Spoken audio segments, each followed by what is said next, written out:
شروع اللہ کے پاک نام سے جو بڑا مہربان نہایت رحم والا ہے۔ ملک ملنے کا سبب اسرائیل کی راستی نہیں ہے۔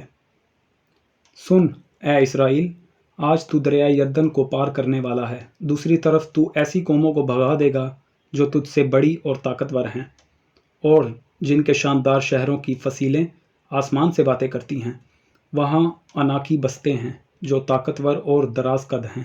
تو خود جانتا ہے کہ ان کے بارے میں کہا جاتا ہے کہ کون اناکیوں کا سامنا کر سکتا ہے، لیکن آج جان لے کہ رب تیرا خدا تیرے آگے آگے چلتے ہوئے انہیں بھسم کر دینے والی آگ کی طرح ہلاک کر دے گا۔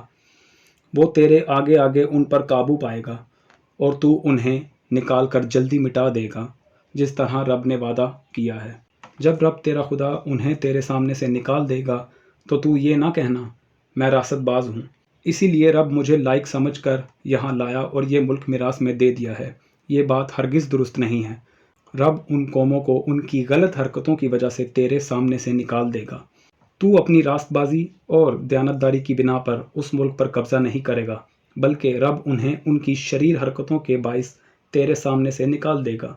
دوسرے، جو وعدہ اس نے تیرے باپ دادا ابراہیم، اسحاق اور یعقوب کے ساتھ قسم کھا کر کیا تھا، اسے پورا ہونا ہے۔